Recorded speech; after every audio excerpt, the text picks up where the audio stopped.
नगर निकाय चुनाव का रास्ता साफ हो गया है। ईबीसी आरक्षण के लिए नीतीश सरकार ने विशेष कमीशन बनाया है, जिसकी जानकारी हाई कोर्ट में दी गई। बिहार के नगर निकाय चुनाव में पिछड़ा और अति पिछड़ा वर्ग को आरक्षण का लाभ दिए जाने के मामले पर पटना हाई कोर्ट में बुधवार को सुनवाई हुई।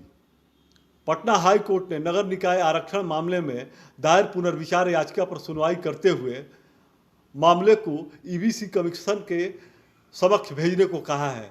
ईबीसी कमीशन को सुप्रीम कोर्ट द्वारा निर्धारित दिशा निर्देश के आलोक में रिपोर्ट देना है। हाई कोर्ट ने स्पष्ट किया कि ईबीसी कमीशन की रिपोर्ट आने के बाद बिहार में निकाय चुनाव आयोजित कराई जाए।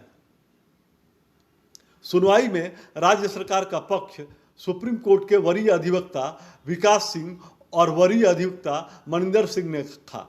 वहीं अधिवक्ता विकास सिंह ने मुख्य न्यायाधीश की खंडपीठ द्वारा पहले पारित आदेश में त्रुटि बताते हुए कोर्ट को बताया कि आरक्षण का प्रावधान केवल ईबीसी के लिए है, न कि ओबीसी के लिए। सुनवाई के दौरान मुख्य न्यायाधीश ने चुनाव आयोग से जानना चाहा कि ओबीसी एवं ईबीसी के अलावा सामान्य वर्ग का चुनाव क्यों नहीं कराया जा सकता। इस पर आयोग की ओर से सुप्रीम कोर्ट के वरिष्ठ अधिवक्ता दिनेश द्विवेदी ने कहा कि बार बार चुनाव कराना अपने आप में एक बेहद जटिल कार्य है। दिनेश द्विवेदी ने कहा कि चुनाव आयोग के खिलाफ की गई कोर्ट की टिप्पणी को पारित फैसले से हटाने की गुहार की। बता दें कि बिहार में नगर निकाय चुनाव की अधिसूचना पहले जारी की गई थी। उम्मीदवार नामांकन पत्र दाखिल कर चुके थे। 10 अक्टूबर को होने वाले पहले चरण के चुनाव के लिए चुनाव चिन्ह भी आवंटित कर दिए गए थे। उम्मीदवार चुनाव प्रचार में जोर शोर से लगे थे। इसी बीच हाई कोर्ट के फैसले के बाद सब कुछ स्थगित करना पड़ा। बिहार में नगर निकाय चुनाव को लेकर हाई कोर्ट में सरकार के यूटर्न के बाद भाजपा को नीतीश सरकार पर तीखा हमला बोलने का मौका मिल गया है। भाजपा नेता सुशील मोदी ने नीतीश पर प्रहार करते हुए कहा कि उनकी हालत उस पठान की तरह हुई है जिसने 100 जूते भी खाए और 100 प्याज भी।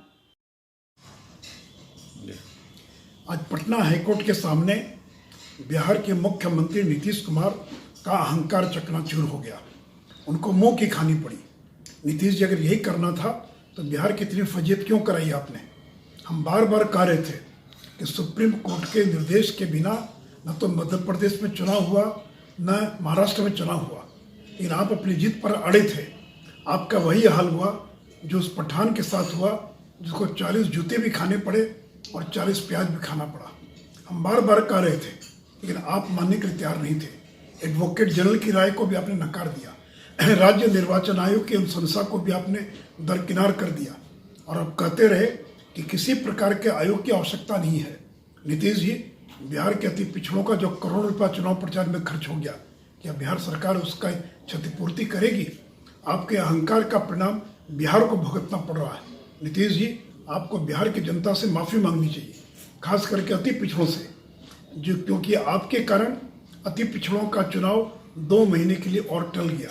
मेयर, डिप्टी मेयर जैसे महत्वपूर्ण पदों पर लोग महीनों पूर्व अपने पदों पर बन गए होते, लेकिन आपके कारण चुनाव को टालना पड़ा है। इसलिए जिद मत कीजिए और हम लोग जब कोई सलाह दें तो उसको स्वीकार कीजिए।